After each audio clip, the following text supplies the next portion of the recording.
Alright everybody, it's time for the top 5 most disappointing games of 2015. Now, we generally have, every year a few disappointing games that come out. It's just inevitable. These games do not live up to expectations. Either they were overhyped or they just in some way did not deliver on their original promise. Well, that's what we're going to get into today.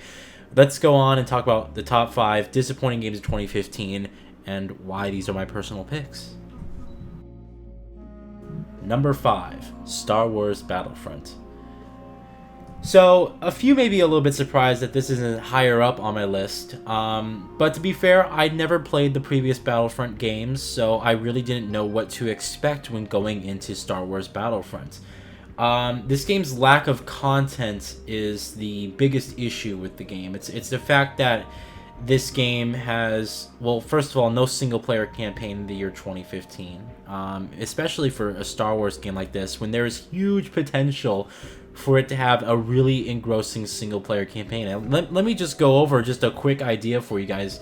What if DICE actually worked with J.J. Abrams to make a prequel, a short prequel story to the Star Wars, Force Awakens movie that was coming out? That would be sick. I mean, okay, it'd be like around 4 hours long, whatever, really short campaign, but it'd be a nice build-up to, the Star Wars movie, The Force Awakens, that, we all would have seen in late December. I think it would have been perfect for this game to have that sort of story and have, J.J. Abrams come on board and say, all right, here's what I think and here's what we can do with the story. And Star Wars just has the potential to make incredibly engrossing stories, really, really great stories with character development, emotional plots and whatnot. And I'm just, it's not the fact that they couldn't do it or they didn't want to do it. It's just the fact that they had little time because the movie was coming out and they wanted this to release with the film, to be tied with the film. If the film was not coming out for like, another 6 months, or maybe if they just didn't care to release the film, or release the game rather right next to the film, then they would have had so much more time, and I believe we would have gotten an overall better package, alright? Star Wars Battlefront looks gorgeous. It is just an incredible looking game, and you can tell that they put a lot of effort into, in the graphics to make this feel like an authentic Star Wars game, especially the sound. This is some of the best sound design I've ever played in a video game, seriously. And it's just really, really good. It's just the fact that the game has such limited content. Only 3 villains, only 3 heroes, and it's like you're missing out on so much. And then they want another $50 season pass, and then you're gonna get all this other stuff. It's like the game feels very shallow on its own, and it's unfortunate because this game, for a Star Wars game, you shouldn't have to feel shallow whatsoever. There's so many characters, there's so much content, so many locations, so many possibilities for an incredible, engrossing, emotional, character-driven storyline. And they just didn't go that route. It was all about multiplayer, and they tried to rely on the fun factor of the multiplayer to keep this game going. I think Star Wars Battlefront is fun if you played it, probably one hour every once in a while. If you play the game in bursts, then it's pretty enjoyable. It's just that after that initial 2 hours of you playing, you just get really bored really quickly because the game just doesn't have enough oomph to, keep it going. So Star Wars Battlefront is my number 5 most disappointing game of 2015. I just think we could have gotten an overall much better package. But still, in burst, the game is fun to play. You just gotta kind of, get past the shallow content feel of the game. So that's it. Number 5, Star Wars Battlefront. Number 4, Evolve. So this game, it was just something else, man. All right. To put in perspective, Evolve's whole factor for me was just kind of laziness all around. You had a single player campaign in here that was, you could play online or offline, your choice, but it was only an hour long, and they kept, it's funny because you guys know I played the game on stream, and the game has, it's just weird the way they did the format. For some reason, get this, the campaign is like an hour long, right? Because it's so easy. The game gives you these objectives to do, before the end of the match, but all you have to do really is kill the monster. You can completely ignore all your objectives and just go straight towards the monster and kill the monster, and you would instantly win. This results in matches being around 5 to 10 minutes long each, and there's only 5 locations in the campaign.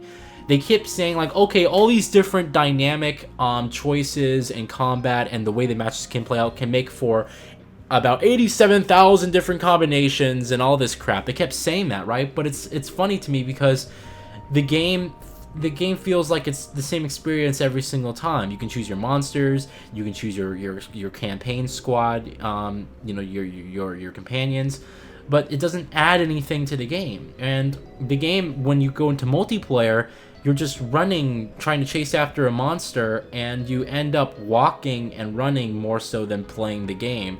The graphics, in addition, are beautiful because it's running on the CryEngine, keep that in mind, but also the frame rate is just awful on consoles. This is a game where if you didn't get it on PC, it's a very lackluster experience. It's 30 frames per second on consoles, which is way too slow for the game, and you can even see, like in the gameplay, there's so much stuff happening that the game just ends up being a jittery mess most of the time. And so it's really disappointing to see, you know, a game like this, Evolve, made from the guys who did Left 4 Dead, really come up with such a, you know, very overall lackluster experience, you know, especially with Left 4 Dead that had a really long life cycle. People still today like to jump into Left 4 Dead and play the game co-op online with some friends, and this game just doesn't have that, unfortunately. So I really hope that the developers can, you know, really come back and make something incredible. Just all that stuff with the game just really made it an overall lackluster experience and really disappointing. And yeah, just overall, you need a better single player campaign, something that you put effort into, and overall just a better balance between the map. The maps are big, right? But it's like the monster can just run away, and so you're just running most of the time. And it just feels really annoying. Again, you're not really playing the game, you're just running through the levels most of the time, so that's my biggest problem. Anyway, Evolve, number 4. Number 3, Call of Duty Black Ops 3. So before anyone, I swear, starts saying, what? You like Black Ops 3? Alright, I'm talking about the single player campaign. That's what I'm talking about. Black Ops 3's single player campaign is utter garbage. It's surprising to me, right? Because I'm sorry, Treyarch was supposed to be the good developers of Call of, like, they, you know, when they put out a Call of Duty game, they make a great Call of Duty game. And I can say that for the multiplayer of Black Ops 3. The multiplayer of Black Ops 3 is pretty fun and good, right? But the campaign is like, what the hell happens? You have none of the flavor or the cool stuff that made the original Black Ops, or even Black Ops 2 for that matter, a really cool campaign. You have this weird psychedelic mind shit, and it's really confusing because, you know, the game itself is like, when you're playing through the story, you don't know what the hell you're doing when you're doing it. And it overall results in some of the, you know, a very frustrating moment, because you're sitting here and the ending reveals nothing. It honestly reveals no answers, and it leaves everything convoluted, and it's like, what the hell were they thinking, you know? In addition to that, you had no previous characters in the Black Ops series, which made this game feel really disconnected from the rest of the Black Ops universe. I know a lot of people want to say, okay, well, it's so far in the future that those characters and, you know, the original Black Ops and so didn't live, and that makes sense. But what was cool about Black Ops 2 is that they had you flashing back to moments in like Vietnam or the Cold War and things like that, and you just don't have that in this game. You have weird psychedelic mind stuff. I love the art style as far as what they created for the future, and I do, you know, think the graphics in the game were really impressive, especially at 4K. The character models are just unbelievable. But seriously, it just, to me, the campaign was not up to where it should be. And I just gotta say, what's going on with Call of Duty? You know, Call of Duty, you could say for the multiplayer, depending on who developed it and what they did, but the campaign you could always rely on to be this really enjoyable, quick experience. And Call of Duty Ghost, the latest game by Infinity Ward, was a piece of crap in its campaign. Advanced Warfare was cliche, but decent to play.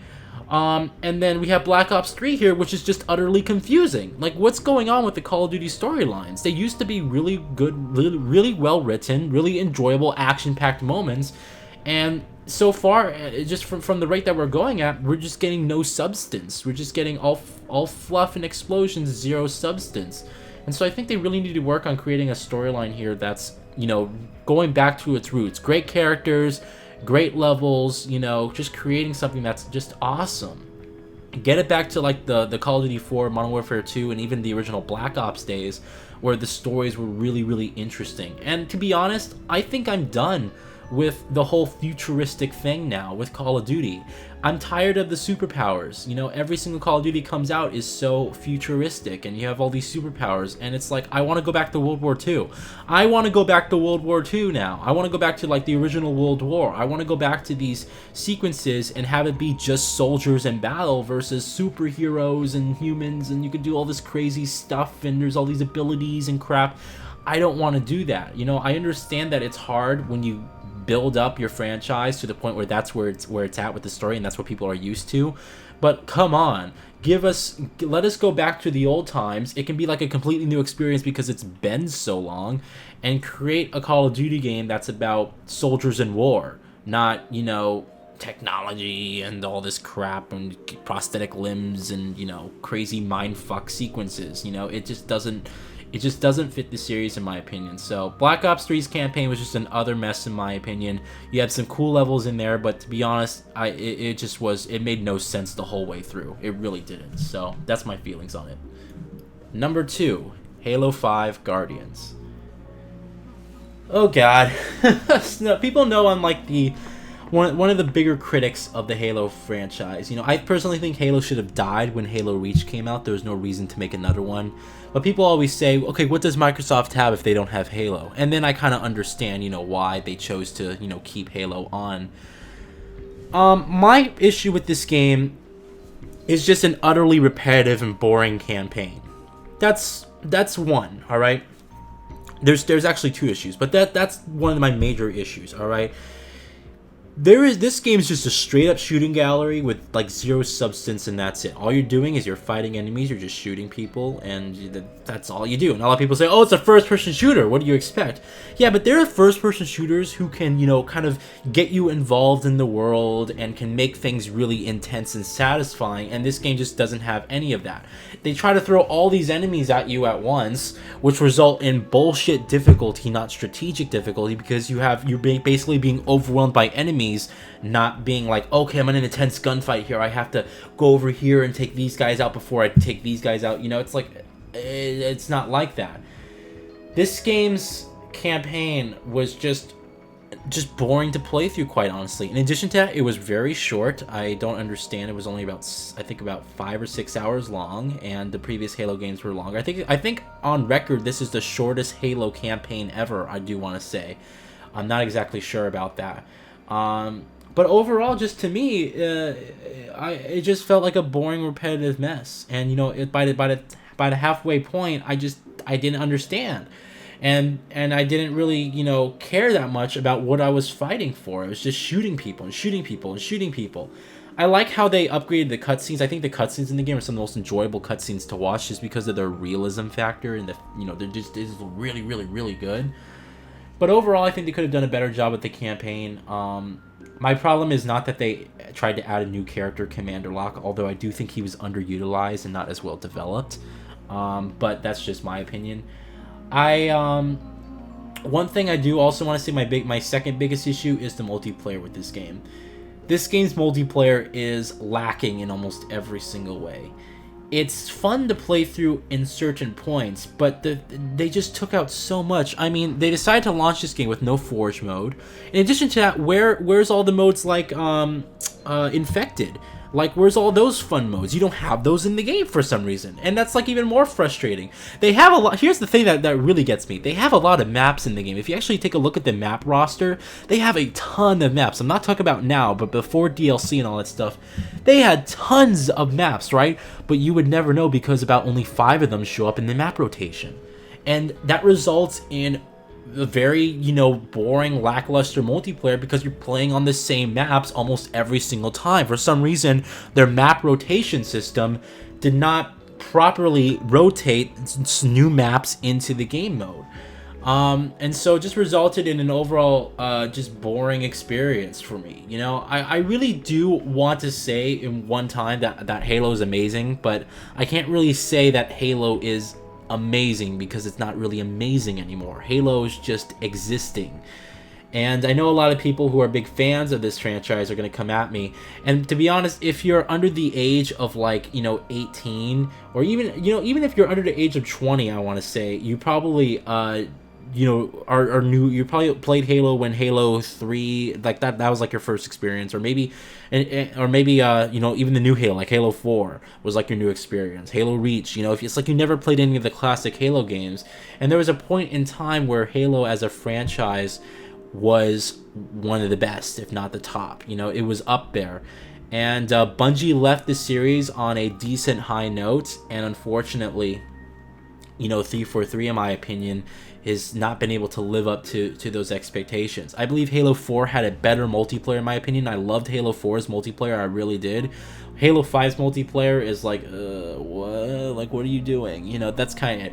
I can have fun with it sometimes, but it takes a while for me to get used to, and to be honest with you guys, I really just, if the map rotation was better, and if there was more modes to play, it would overall probably be a much more satisfying experience. But the lack of modes, the lack of rotating maps, I guess you can say, is what really kills this game for me. I like Warzone as the new mode, since that kind of, it's kind of like almost like Conquest in Battlefield. That's what it reminds me of. You capture a point, you move on to the next stage of the map, and it's really, really interesting and fun to play. So, anyway, that's my opinions on Halo 5's multiplayer and campaign. I just thought it was a boring, lackluster experience all around, and that's my opinion. Number 1, The Order 1886. So I'm sure a lot of you guys are saying to yourselves right now, wait, how can you say that The Order 1886 is number 4 out of Best Art Direction of 2015? And how can you say that The Order 1886 is one of the top 5 most fun games to play? And now you're saying it's disappointing? Like, come on, like, how can you say that? This is the most frustrating thing about this game, I swear. When this game works in perfect unison, when you take a look at this game, some of the best shooting mechanics, some of the best graphics, it's like amazing, right? But then you get to the actual story and the actual meat of the game, and this is what really pisses you off, alright? The Order 1886 had the potential for an incredibly engrossing, beautiful story, and it's evident that the developers tried for that. However, the story ends when you feel like you're just halfway through getting through the plot of the actual game. It makes no sense. When you get to the last stage of the game, you're like, it doesn't even feel like anything's epic or grand. It just feels like you're playing through another stage, and then you make the decision, pull the trigger or whatever, credits start rolling, and that's it. That's just it. That's your experience. It's like, and then like it gets to like the high point, right? It's like you're climbing a mountain, right? And it's like you just fall. You just fall as soon as you're about to hit the top. And that's my biggest issue. This game, the way the story ends is that it feels like it's going up to the climax, but it never hits the climax. And how a story is supposed to happen is supposed to be like a beginning, a middle, and a definitive ending.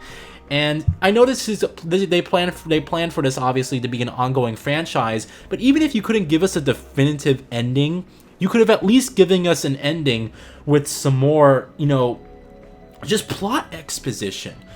It's the most frustrating thing about this game, and anyone who's played it, I would would agree with me. All right.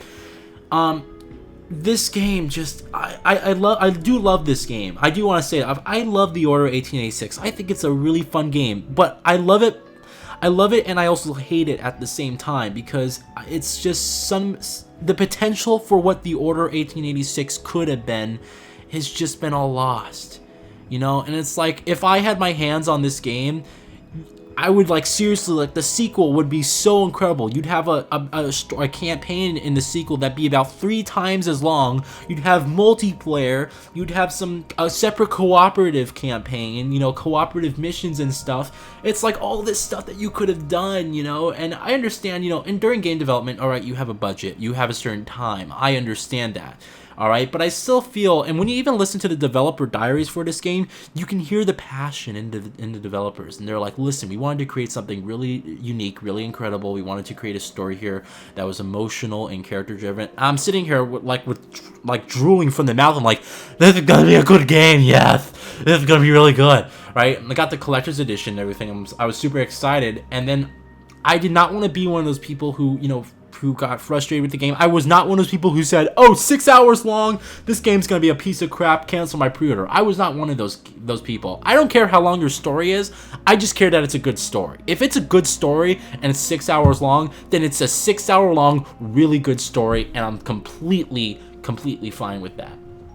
But this game had a story that had no ending, and that's what really pissed me off. It felt insulting for a sec, because it led you to believe that something grand was going to happen, but just completely dropped the ball. How can you reveal that there are vampires and werewolves in the game when you fight mostly humans most of the time?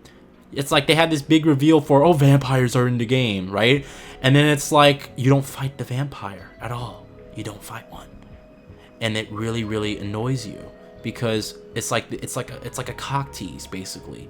You know, it's like, seriously.